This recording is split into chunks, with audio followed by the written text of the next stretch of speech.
യേശുക്രിസ്തു ആരെയെങ്കിലും സ്നാനപ്പെടുത്തിയിരുന്നുവോ എന്ന ചോദ്യത്തിനുള്ള ഉത്തരം കണ്ടെത്തുവാനുള്ള ഒരു ശ്രമമാണ് നമ്മൾ ഈ സന്ദേശത്തിൽ നടത്തുന്നത്. യേശുക്രിസ്തു അവൻ്റെ പരസ്യ ശുശ്രൂഷ വേളയിൽ ആരെയെങ്കിലും ജലത്തിൽ സ്നാനപ്പെടുത്തിയിരുന്നോ എന്നതിന് വ്യക്തമായ ഉത്തരം നൽകുവാൻ നമുക്ക് കഴിയുകയില്ല. ഒരു വാക്യം യേശു സ്നാനപ്പെടുത്തിയിരുന്നു എന്ന ധ്വനി നൽകുമ്പോൾ മറ്റൊരു വാക്യം ആ ആശയത്തെ നിഷേധിക്കുന്നു. യേശുക്രിസ്തു ആരെയെങ്കിലും സ്നാനപ്പെടുത്തിയതായിട്ട് വ്യക്തമായി നേരിട്ട് പറയുന്ന വാക്യം വേദപുസ്തകത്തിലില്ല.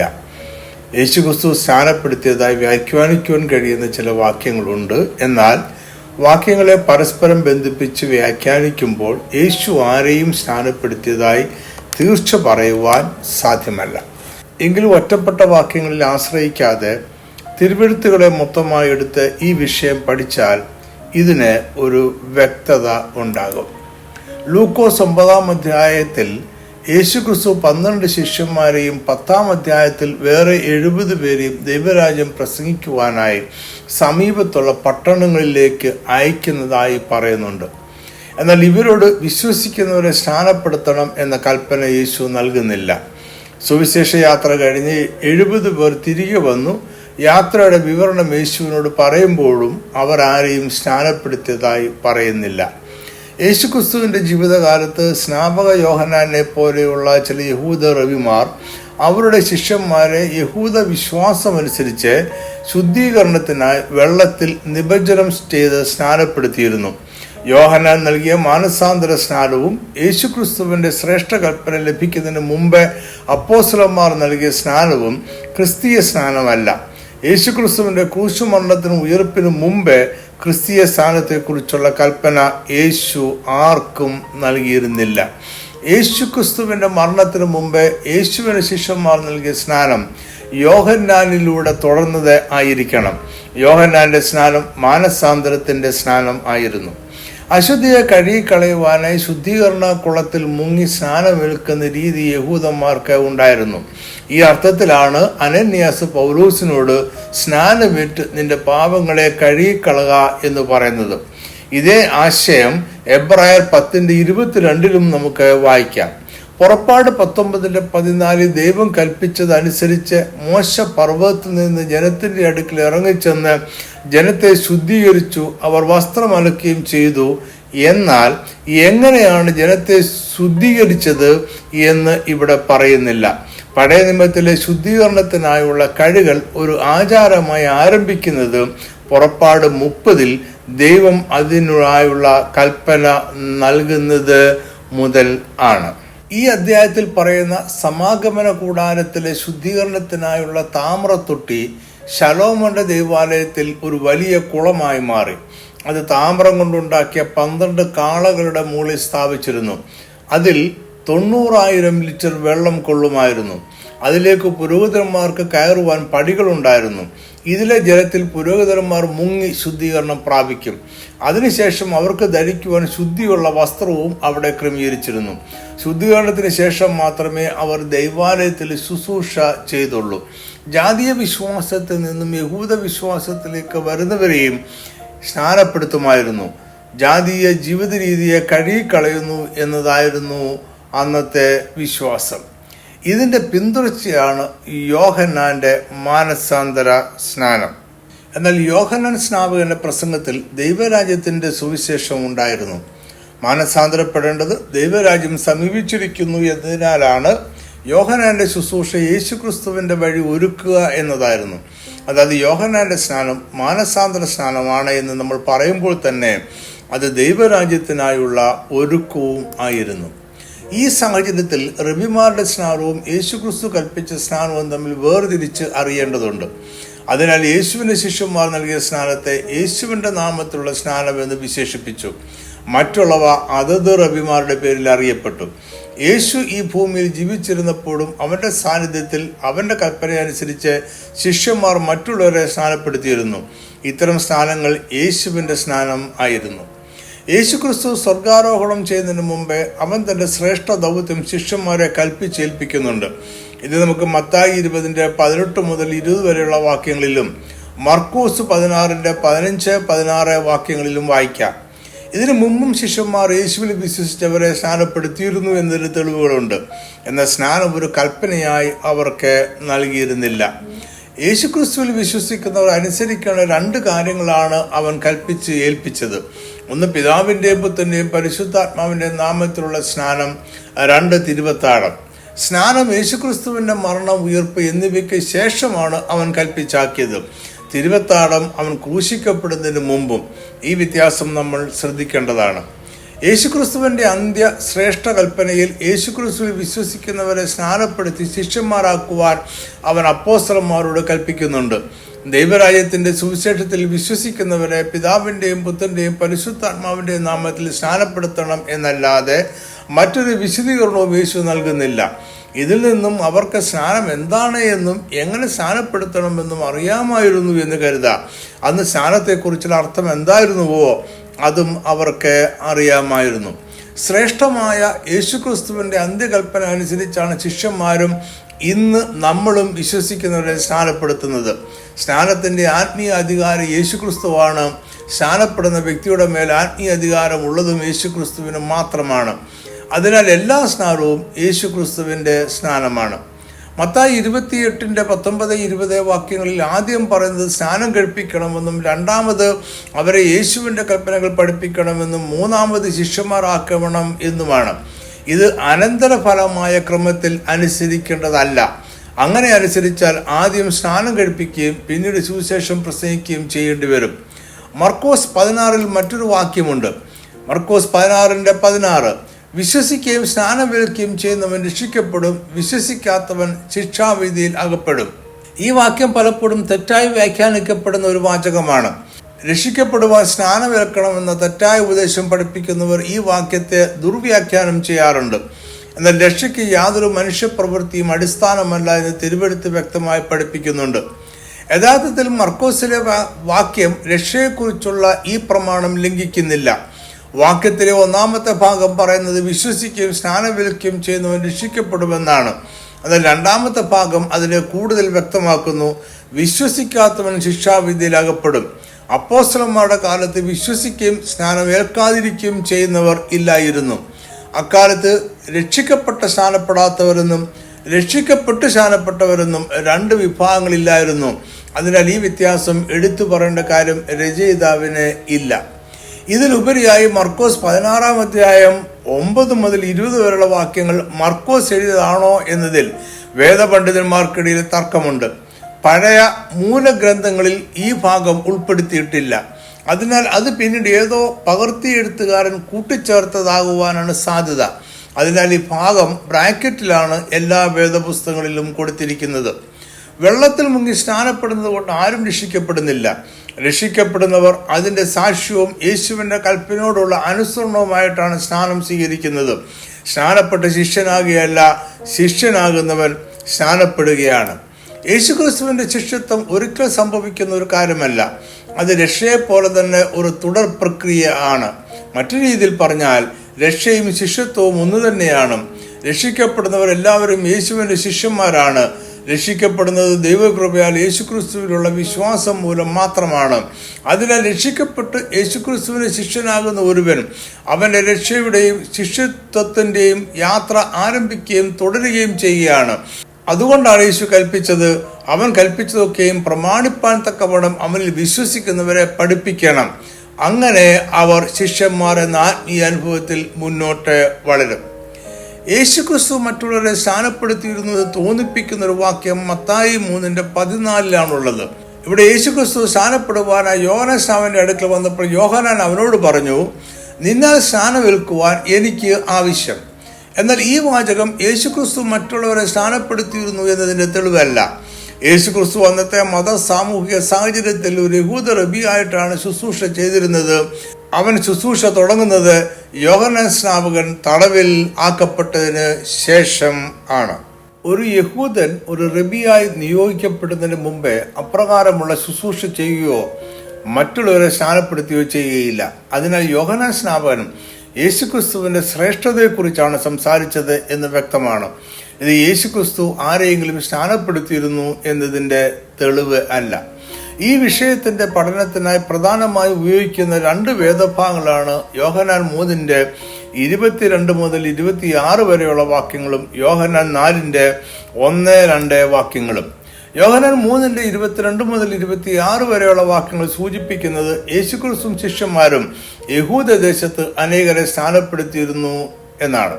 വേദഭാഗം ഇങ്ങനെയാണ്: അതിനുശേഷം യേശു ശിഷ്യന്മാരുമായി യഹൂദദേശത്ത് വന്നു അവരോടുകൂടെ സ്നാനം കഴിപ്പിച്ചുകൊണ്ടിരുന്നു.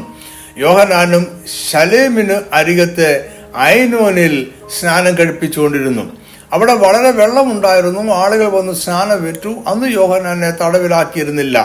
യോഹന്നാന്റെ ശിഷ്യന്മാരിൽ ചിലർക്കൊരു യഹൂദനുമായി ശുദ്ധീകരണത്തെക്കുറിച്ചൊരു വാദമുണ്ടായി.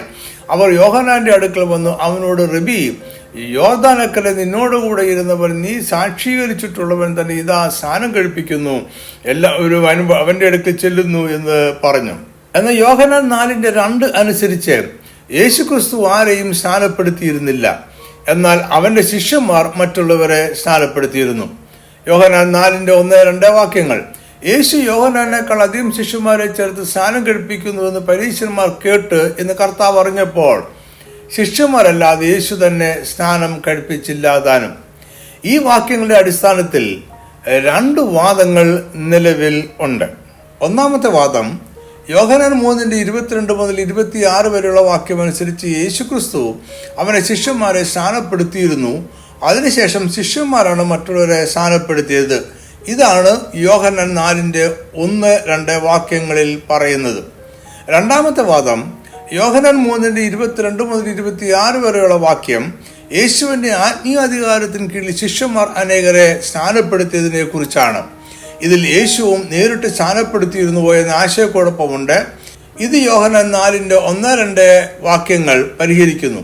യേശു ആരെയും സ്നാനപ്പെടുത്തിയിരുന്നില്ല.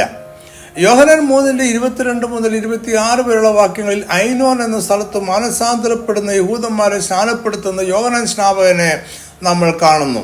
അതേസമയം യേശു ശിഷ്യന്മാരുമായി യഹൂദദേശത്ത് വന്ന് അവരോടുകൂടെ സ്നാനം കഴിപ്പിച്ചുകൊണ്ടിരുന്നു എന്നും നമ്മൾ വായിക്കുന്നു. യോഹന്നാന്റെ ശിഷ്യന്മാർ അവന്റെ അടുക്കൽ ചെന്ന് യേശുക്രിസ്തുവിന്റെ സ്നാനത്തെക്കുറിച്ച് അറിയിക്കുന്നു. അവർ പറഞ്ഞു, നിന്നോടുകൂടെ ഇരുന്നവൻ, നീ സാക്ഷീകരിച്ചിട്ടുള്ളവൻ തന്നെ ഇതാ സ്നാനം കഴിപ്പിക്കുന്നു. എല്ലാവരും അവന്റെ അടുക്കൽ ചെല്ലുന്നു. ആരെയാണ് യേശുവും ശിഷ്യന്മാരും സ്നാനം കഴിപ്പിച്ചത്? 26-ാം വാക്യത്തിൽ എല്ലാവരും അവന്റെ അടുക്കൽ ചെല്ലുന്നു എന്നാണ് യോഹന്നാൻ സ്നാപകന്റെ ശിഷ്യന്മാർ അറിയിച്ചത്. എല്ലാവരും എന്ന വാക്ക് യേശുവിന്റെ ശിഷ്യന്മാരെ സ്നാനം കഴിപ്പിച്ചു എന്ന ധ്വനിയല്ല, യേശുവിന്റെ ഉപദേശം കേട്ട് മാനസാന്തരപ്പെട്ടവരെ സ്നാനം കഴിപ്പിച്ചു എന്ന ആശയമാണ് വിനിമയം ചെയ്യുന്നത്. ഇത് യേശു അനേകരെ സ്നാനം കഴിപ്പിച്ചു എന്ന ധ്വനി ഉളവാക്കുന്നു. ഈ വാക്യത്തിൽ യേശുവും ശിഷ്യന്മാരും സ്നാനപ്പെടുത്തിയെന്ന ആശയമുണ്ട്. എന്നാൽ യോഹന്നാൻ 4-ാം അധ്യായത്തിൽ അദ്ദേഹം തന്നെ ഈ ആശയക്കുഴപ്പത്തിനൊരു വ്യക്തത നൽകുന്നുണ്ട്. ഇവിടെ യേശു യോഹന്നാനേക്കാൾ അധികം ശിഷ്യന്മാരെ ചേർത്ത് സ്നാനം കഴിപ്പിക്കുന്നു എന്ന് പരീശന്മാർ കേട്ടു എന്ന് പറഞ്ഞതിന് ശേഷം ആ പ്രസ്താവനയെ വ്യക്തമാക്കുവാനായി യോഹന്നാൻ ഒരു വാചകം കൂടി കൂട്ടിച്ചേർത്തു. ശിഷ്യന്മാരല്ലാതെ യേശു തന്നെ സ്നാനം കഴിപ്പിച്ചില്ലാതാനും. അതായത് ശിഷ്യന്മാർ മാത്രമേ സ്നാനം കഴിപ്പിച്ചുള്ളൂ, യേശു ആരെയും സ്നാനം കഴിപ്പിച്ചില്ല. അവർ യേശുക്രിസ്തുവിന്റെ ആത്മീയാധികാരത്തിന് കീഴിൽ അവന്റെ ശുശ്രൂഷയുടെ ഭാഗമായി വിശ്വസിച്ചവരെ സ്നാനപ്പെടുത്തുകയായിരുന്നു. ഇതിനെ യേശുക്രിസ്തുവിന്റെ സ്നാനം എന്ന് വിശേഷിപ്പിക്കുന്നതിൽ തെറ്റില്ല. പ്രത്യേകിച്ച് മറ്റു ചില യഹൂദന്മാരും യോഹന്നാൻ സ്നാപകനും സ്നാനം നൽകിക്കൊണ്ടിരുന്ന സാഹചര്യത്തിൽ യേശുവിന്റെ സ്ഥാനത്തെ വേർതിരിച്ച് കാണിക്കേണ്ടത് വ്യക്തതയ്ക്ക് ആവശ്യമാണ്. യോഹന്നാൻ 4:1-2 വാക്യങ്ങൾ ശ്രദ്ധാപൂർവം വായിച്ചാൽ യേശു ആദ്യം സ്നാനപ്പെടുത്തി ശിഷ്യന്മാരെ ചേർക്കുക ആയിരുന്നില്ല എന്ന് മനസ്സിലാക്കാം. അവർ ശിഷ്യന്മാരെ ചേർത്തു, അവരെ സ്നാനപ്പെടുത്തി. ഈ ശിഷ്യന്മാർ 12 ശിഷ്യഗണമല്ല. ഇവിടെ പറഞ്ഞത് യേശു യോഹന്നാനേക്കാൾ അധികം ശിഷ്യന്മാരെ ചേർത്തു എന്നാണ്. ഇവർ യേശുവിൽ വിശ്വസിച്ച് അവനെ അനുഗമിച്ചവരാണ്. യേശുവിനെ അനുഗമിച്ചവരെ മൊത്തത്തിൽ ശിഷ്യന്മാർ എന്ന് വിളിക്കുന്ന മറ്റു വേദഭാഗങ്ങളും ഉണ്ട്. യോഹന്നാൻ 8:31 യേശുക്രിസ്തു അവനെ വിശ്വസിച്ച യഹൂദന്മാരോട് അവന്റെ വചനത്തിൽ നിലനിൽക്കുന്നുവെങ്കിൽ അവർ വാസ്തവമായി അവന്റെ ശിഷ്യന്മാരായി എന്നാണ് പറഞ്ഞത്. ഇവിടെ സ്നാനപ്പെട്ട ശിഷ്യന്മാരാകുമെന്ന് യേശു പറയുന്നില്ല. അതായത് സ്നാനപ്പെട്ടിട്ടല്ല യേശുവിന്റെ ശിഷ്യനാകുന്നത്, ശിഷ്യനാകുന്നവരാണ് സ്നാനപ്പെടുന്നത്. യേശുക്രിസ്തുവിന്റെ ശിഷ്യന്മാരിൽ പലരും യോഹന്നാൻ സ്നാപകന്റെ ശിഷ്യന്മാരായിരുന്നു. ഇതിൽ 2 പേരെ കുറിച്ച് തിരുവെഴുത്ത് വ്യക്തമായി പറയുന്നുണ്ട്. മത്തായി 4:18 മുതൽ 20 വരെയുള്ള വാക്യങ്ങളിൽ ശീമോൻ, അവന്റെ സഹോദരനായ അന്ത്രയാസ് എന്നിവരെ ഗലീലക്കടലിൽ വല വീശുന്നവരായി കണ്ടു. യേശു അവനെ അനുഗമിക്കുവാനായി വിളിച്ചു എന്ന് പറയുന്നു. എന്നാൽ യോഹന്നാൻ 1:35 മുതൽ 40 വരെയുള്ള വാക്യങ്ങളിൽ ഇവരെ യേശു ആദ്യമായി കണ്ടത് എവിടെ വെച്ചാണ് എന്ന് പറയുന്നു. ഈ വാക്യങ്ങൾ പറയുന്നതനുസരിച്ച് യോഹന്നാൻ സ്നാപകൻ അവന്റെ 2 ശിഷ്യന്മാരുമായി യോർദാനക്കരെ ബെഥാനിയയിൽ നിൽക്കുമ്പോൾ യേശു അതുവഴി കടന്നുപോയി. അപ്പോൾ യോഹന്നാൻ സ്നാപകൻ യേശുവിനെ നോക്കി, ഇതാ ദൈവത്തിന്റെ കുഞ്ഞാട് എന്ന് പറഞ്ഞു. ഇത് കേട്ട 2 ശിഷ്യന്മാരും യേശുവിനെ അനുഗമിച്ചു. ഇവരിൽ ഒരാൾ ശീമോൻ പത്രോസിന്റെ സഹോദരനായ അന്ത്രയാസ് ആയിരുന്നു എന്ന് 40-ാം വാക്യം പറയുന്നു. കൂടെ ഉണ്ടായിരുന്ന ശിഷ്യന്റെ പേര് പറയുന്നില്ല. അതിനാൽ അത് സുവിശേഷ ഗ്രന്ഥത്തിന്റെ എഴുത്തുകാരനായിരുന്ന അപ്പോസ്തലനായ യോഹന്നാൻ ആയിരുന്നിരിക്കണം. സ്വന്തം പേര് സ്വന്തം കൃതിയിൽ പറയാതിരിക്കുക എന്ന രീതി അദ്ദേഹം പിന്തുടർന്നത് ആയിരിക്കണം. ഇതിനുശേഷം യേശു ഫിലിപ്പോസിനെ വിളിക്കുന്നതായും ഫിലിപ്പോസ് നഥനയേലിനെ വിളിച്ചുകൊണ്ട് യേശുവിന്റെ അടുക്കൽ വരുന്നതായും പറയുന്നു. നഥനയേൽ ഒരു അത്തിവൃക്ഷത്തിന് കീഴിൽ ഇരിക്കുമ്പോഴാണ് ഫിലിപ്പോസ് അവനോട് യേശു ക്രിസ്തുവിനെ കുറിച്ച് പറയുന്നത്. അത്തിവൃക്ഷത്തിന് കീഴിൽ ഇരുന്ന് വചനം പഠിക്കുകയും പ്രാർത്ഥിക്കുകയും ചെയ്യുന്നത് യഹൂദ റബിമാരുടെ ശിഷ്യന്മാരുടെ പതിവായിരുന്നു. നഥനയേലിനോട് ഫിലിപ്പോസ് പറയുന്നത്, ന്യായപ്രമാണത്തിൽ മോശയും പ്രവാചകന്മാരും എഴുതിയിരിക്കുന്നവനെ കണ്ടെത്തിയിരിക്കുന്നു, അവൻ യോസഫിന്റെ പുത്രനായ യേശു എന്ന നസറേത്തുകാരൻ തന്നെ എന്നാണ്. നഥനയേലിനെ ആദ്യമായി കണ്ടപ്പോൾ യേശു ക്രിസ്തു അവനെക്കുറിച്ച് പറയുന്ന 2 വാചകങ്ങൾ ഇങ്ങനെയാണ്: ഇതാ സാക്ഷാൽ ഇസ്രായേലിയൻ, ഇവനിൽ കപടമില്ല. ഫിലിപ്പോസ് നിന്നെ വിളിക്കും മുമ്പേ നീ അത്തിയുടെ കീഴിൽ ഇരിക്കുമ്പോൾ ഞാൻ നിന്നെ കണ്ടു.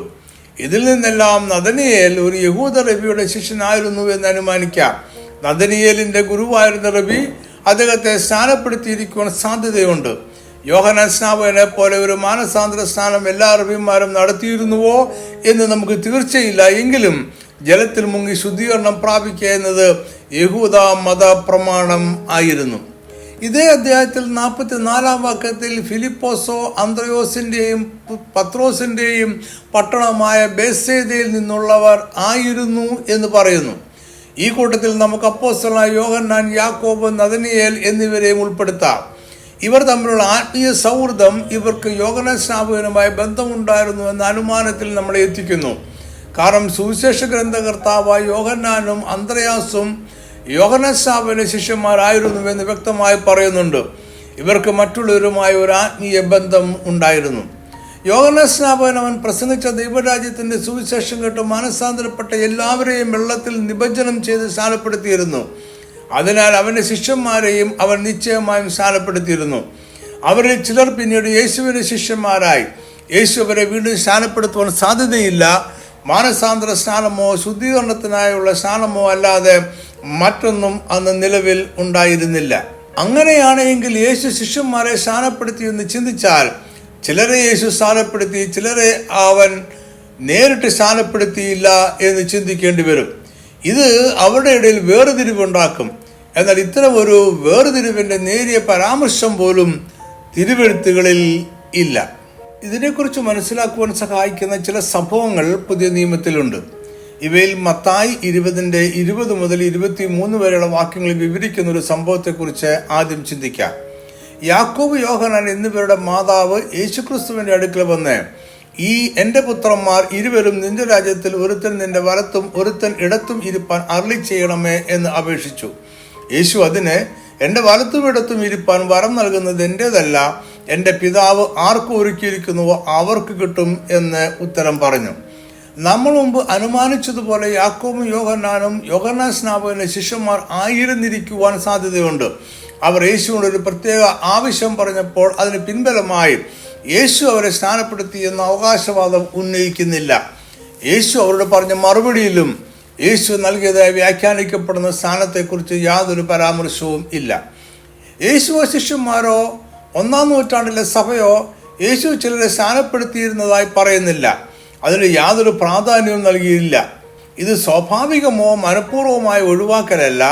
യേശു ആരെയും സ്നാനപ്പെടുത്തിയിരുന്നില്ല എന്നതുകൊണ്ടാണ് അതിനെക്കുറിച്ച് ആരും പരാമർശിക്കാതെ ഇരുന്നത്. 1 കൊരിന്ത്യർ 9-ാം അധ്യായത്തിൽ അപ്പോസ്തലനായ പൗലോസ് ഒരു വാദപ്രതിവാദം നടത്തുന്നുണ്ട്. യഹൂദന്മാരും കൊരിന്തിലെ സഭയിലെ ചില വിശ്വാസികളും അദ്ദേഹത്തിന്റെ അപ്പോസ്തലൻ എന്ന സ്ഥാനത്തെ ചോദ്യം ചെയ്തു. അതിന് അവർ 2 കാരണങ്ങളാണ് പറഞ്ഞത്. ഒന്നാമത്തെ കാരണം അദ്ദേഹത്തിനോടൊപ്പം കുടുംബം ഉണ്ടായിരുന്നില്ല. രണ്ടാമത്തെ കാരണം പൗലോസ് സുവിശേഷ വേല കൊണ്ടല്ല ജീവിച്ചത്, മറിച്ച് കൂടാരപ്പണി ചെയ്താണ് ജീവിച്ചത്. കൂടാരപ്പണിയെ കൊരിന്ത്യർ താഴ്ന്ന വിഭാഗക്കാരുടെയും അടിമകളുടെയും തൊഴിലായി കണ്ടിരുന്നു. സഭയുടെ സാമ്പത്തിക സഹായം വാങ്ങാതിരിക്കുന്നത് ഒരു അപ്പോസ്തലന് യോജിച്ചതല്ല എന്ന് അവർ വാദിച്ചു. ഈ അധ്യായം ആരംഭിക്കുന്നത് ഞാൻ അപ്പോസ്തലനല്ലയോ എന്ന ചോദ്യത്തോടെയാണ്. 3-ാം വാക്യം പറയുന്നത് എന്നെ വിധിക്കുന്നവരോട് ഞാൻ പറയുന്ന പ്രതിവാദം ഇതാകുന്നു എന്നാണ്. അതായത് ഇവിടെ അവതരിപ്പിക്കപ്പെടുന്ന പ്രതിവാദങ്ങൾ ഒരു അപ്പോസ്തലന്റെ യോഗ്യത എന്താണ് എന്ന് മനസ്സിലാക്കുവാൻ നമ്മളെ സഹായിക്കും. ആദ്യ നൂറ്റാണ്ടിലെ സഭ പൗലോസിന്റെ അപ്പോസ്തലത്വത്തെ പോലും 1-2 കാരണങ്ങളാൽ ചോദ്യം ചെയ്തു എന്നത് അവർ എത്രമാത്രം കർശനമായും പരിമിതമായുമാണ് അപ്പോസ്തലൻ എന്ന പദം ഉപയോഗിച്ചിരുന്നത് എന്നതിന് തെളിവാണ്. സഭയുടെ കാഴ്ചപ്പാടിനെ പൗലോസ് ഖണ്ഡിക്കുന്നില്ല. അതിന് മതിയായ യോഗ്യതകൾ തനിക്ക് ഉണ്ട്, അല്ലെങ്കിൽ അതിനുള്ള സ്വാതന്ത്ര്യമുണ്ട് എന്ന് വാദിക്കുകയാണ് ചെയ്യുന്നത്. ഒരു അപ്പോസ്തലന് എന്തെല്ലാം യോഗ്യത ഉണ്ടായിരിക്കണമെന്നാണ് ആദ്യ നൂറ്റാണ്ടിലെ സഭ വിശ്വസിച്ചിരുന്നത്. 1, കുടുംബം ഉണ്ടായിരിക്കുക. 2, സഭയുടെ സാമ്പത്തിക സഹായം സ്വീകരിച്ച് ജീവിക്കുക. 3, യേശുവിനെ നേരിട്ട് കണ്ടവനായിരിക്കുക. 4, അവന്റെ പ്രവർത്തനത്തിന്റെ ഫലമായി സഭ ഉടലെടുക്കുക. 5, യേശുക്രിസ്തുവിൽ നിന്നും പഠിച്ചവൻ ആയിരിക്കുക. പൗലോസിന്റെ വാദപ്രതിവാദത്തിലും മറ്റു ചില വേദഭാഗങ്ങളും സൂചിപ്പിക്കുന്ന അപ്പോസ്തലത്വത്തിന്റെ യോഗ്യതയിൽ ഒരു അപ്പോസ്തലൻ യേശുക്രിസ്തുവിനാൽ നേരിട്ട് സ്നാനം സ്വീകരിച്ചവനായിരിക്കണം എന്ന് പറയുന്നില്ല. പൗലോസ് യേശുക്രിസ്തുവിൽ നിന്നും സ്നാനം സ്വീകരിച്ചവനല്ല.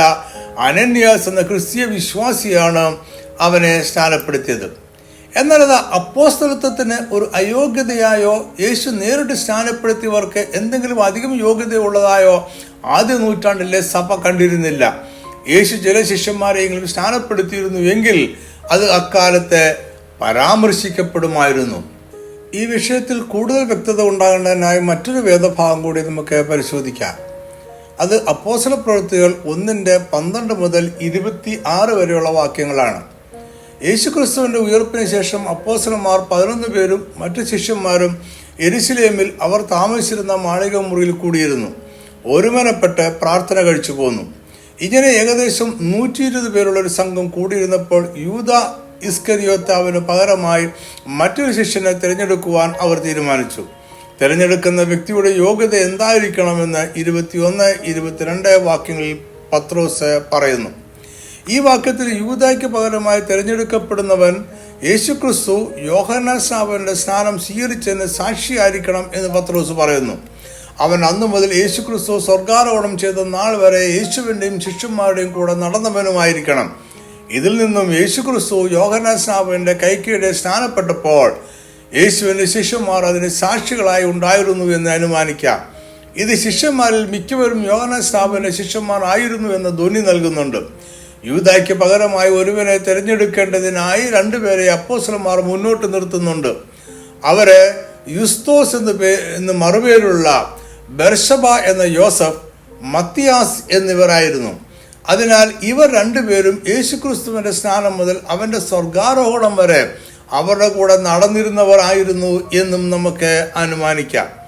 ഇവിടെ യേശുക്രിസ്തു നൽകിയതായി വ്യാഖ്യാനിക്കപ്പെടുന്ന സ്നാനത്തെക്കുറിച്ച് യാതൊന്നും പറയുന്നില്ല. അവൻ ആരെങ്കിലും നേരിട്ട് സ്നാനപ്പെടുത്തിയിരുന്നതായും പറയുന്നില്ല. അതിനാൽ അങ്ങനൊരു സംഭവം ഉണ്ടായിട്ടില്ല എന്ന് കരുതാം. മറ്റൊരു ചോദ്യം കൂടി ചോദിച്ചുകൊണ്ട് നമുക്ക് ഈ പഠനം അവസാനിപ്പിക്കാം. യേശുക്രിസ്തുവിന്റെ ശിഷ്യന്മാരെ ആരാണ് സ്നാനപ്പെടുത്തിയത്? യേശുക്രിസ്തുവിന്റെ ശുശ്രൂഷ കാലത്ത് ശിഷ്യന്മാർ അനേകരെ സ്നാനപ്പെടുത്തിയതായി ദൈവവചനത്തിൽ പറയുന്നുണ്ട്. അതിനാൽ അവർ സ്നാനപ്പെട്ടിരുന്നു എന്ന് ന്യായമായി അനുമാനിക്കാം.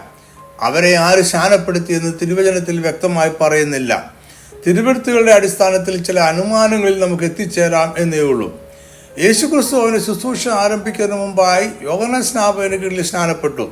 ഒരു യഹൂദ റബിയായി ശുശ്രൂഷ ആരംഭിക്കുന്നത് ശുദ്ധീകരണത്തിനായുള്ള സ്നാനത്തോടെ ആയിരിക്കണമെന്ന സന്ദേശം അതിൽ ഉണ്ട്. അതുകൊണ്ട് തീർച്ചയായും യേശുവിന്റെ ശിഷ്യന്മാരും സ്നാനം സ്വീകരിച്ചിരിക്കണം. അവരിൽ 2 പേർ യോഹന്നാൻ സ്നാപകന്റെ ശിഷ്യന്മാർ ആയിരുന്നു എന്നതിൻ്റെ വ്യക്തമായ തെളിവ് തിരുവെഴുത്തിൽ ഉണ്ട്. മറ്റുള്ള ശിഷ്യന്മാരിൽ പലരും യോഹന്നാൻ സ്നാപകന്റെ ശിഷ്യന്മാർ ആയിരുന്നു എന്നും അനുമാനിക്കാം. അതിനാൽ അവരെ യോഹന്നാൻ ആയിരിക്കണം സ്നാനപ്പെടുത്തിയത്. സ്നാനപ്പെട്ട ഒരു വ്യക്തിക്ക് മറ്റൊരാളിനെ സ്നാനപ്പെടുത്തുവാൻ കഴിയും എന്നതിനാൽ ആ ശുശ്രൂഷ തുടർന്നു. സ്നാനം സ്വീകരിച്ചവർ മറ്റുള്ളവരെ സ്നാനപ്പെടുത്തി. യോഹന്നാന്റെ സ്നാനം ഉൾപ്പെടെ യേശുക്രിസ്തുവിൻ്റെ ക്രൂശുമരണത്തിന് മുമ്പുള്ള എല്ലാ സ്നാനങ്ങളും ക്രിസ്തീയ സ്നാനമല്ല. ക്രിസ്തീയ സ്നാനം ആരംഭിക്കുന്നത് അതിനായുള്ള യേശുക്രിസ്തുവിൻ്റെ കൽപ്പന മുതലാണ്. അന്നു മുതൽ ഇന്നേ വരെ സ്നാനപ്പെടുത്തുന്നവർ ക്രിസ്തുവിൻ്റെ ആത്മീയ അധികാരത്തിന് കീഴിൽ സ്നാനപ്പെടുന്നവർ ക്രിസ്തുവിൻ്റെ ആത്മീയ അധികാരത്തിന് കീഴിൽ സ്നാനപ്പെടുന്നു. യോഹന്നാൻ 3:22 പറയുന്ന അതിൻ്റെ ശേഷം യേശു ശിഷ്യന്മാരുമായി യഹൂദദേശത്ത് വന്നു അവരോടുകൂടെ സ്നാനം കഴിപ്പിച്ചുകൊണ്ടിരുന്നു എന്ന വാക്യത്തിൻ്റെ അർത്ഥം യേശുക്രിസ്തുവിൻ്റെ ആത്മീയ അധികാരത്തിന് കീഴിൽ ശിഷ്യന്മാർ സ്നാനം കഴിപ്പിച്ചു എന്നാണ്. 26 വാക്യത്തിൽ റബി, യോർദാനക്കര നിന്നോടുകൂടെ ഇരുന്നവൻ നീ സാക്ഷീകരിച്ചിട്ടുള്ളവൻ തന്നെ ഇതാ സ്നാനം കഴിപ്പിക്കുന്നു, എല്ലാവരും അവൻ്റെ അടുക്കൽ ചെല്ലുന്നു എന്ന് യോഹന്നാൻ സ്നാപന ശിഷ്യന്മാർ അവനോട് പറയുന്നതായി നമ്മൾ വായിക്കുന്നു. ഇവിടെയും യേശു നേരിട്ട് സ്നാനം കഴിപ്പിച്ചു എന്നല്ലാതെ യേശുവിൻ്റെ ആത്മീയാധികാരത്തിൽ ശിഷ്യന്മാർ സ്നാനം കഴിപ്പിച്ചു എന്ന് ചിന്തിക്കാവുന്നതാണ്. എല്ലാവരും അവൻ്റെ അടുക്കൽ ചെന്ന് സ്നാനപ്പെട്ടു എന്ന് പറഞ്ഞിരിക്കുന്നു. യോഹന്നാൻ 4:1 യേശു യോഹന്നാനേക്കാൾ അധികം ശിഷ്യന്മാരെ ചേർത്ത് സ്നാനം കഴിപ്പിക്കുന്നു എന്ന് നമ്മൾ വായിക്കുന്നു. അനേകർ യേശുവിൻ്റെ അടുക്കൽ വന്ന് സ്നാനം സ്വീകരിച്ചു എന്നതിൻ്റെ തെളിവുകൾ ആണ് ഇതെല്ലാം. എന്നാൽ ഈ വാക്യങ്ങൾ യേശു നേരിട്ട് സ്നാനപ്പെടുത്തിയിരുന്നു എന്നതിൻ്റെ തെളിവാണ് എന്ന് വാദിക്കുന്നവരുണ്ട്. ഈ ആശയക്കുഴപ്പത്തെയാണ് യോഹന്നാൻ 4:2 അദ്ദേഹം തിരുത്തുന്നത്. ശിഷ്യന്മാരല്ലാതെ യേശു തന്നെ സ്നാനം കഴിപ്പിച്ചില്ല താനും. യോഹന്നാൻ 3:22 പറയുന്ന അതിൻ്റെ ശേഷം യേശു ശിഷ്യന്മാരുമായി യഹൂദദേശത്ത് വന്നു അവരോടുകൂടെ സ്നാനം കഴിപ്പിച്ചുകൊണ്ടിരുന്നു എന്ന വാക്യത്തിനും 3:6 നീ സാക്ഷീകരിച്ചിട്ടുള്ളവൻ തന്നെ ഇതാ സ്നാനം കഴിപ്പിക്കുന്നു എന്നതിനും 4:1 യേശു യോഹന്നാനേക്കാൾ അധികം ശിഷ്യന്മാരെ ചേർത്ത് സ്നാനം കഴിപ്പിക്കുന്നു എന്ന വാക്യത്തിനും ഒരേ അർത്ഥമാണുള്ളത്. യേശുവിൻ്റെ ആത്മീയ അധികാരത്തിന് കീഴിൽ ശിഷ്യന്മാർ അനേകരെ സ്നാനപ്പെടുത്തി. ഇതാണ് 4:2 സുവിശേഷ രചയിതാവായ യോഹന്നാൻ വ്യക്തമാക്കുന്നത്. ശിഷ്യന്മാരല്ലാതെ യേശു തന്നെ സ്നാനം കഴിപ്പിച്ചില്ല താനും. യേശു ക്രിസ്തു ആരെങ്കിലും സ്നാനപ്പെടുത്തിയിരുന്നതായി വേദപുസ്തകത്തിൽ വ്യക്തമായ രേഖയില്ല.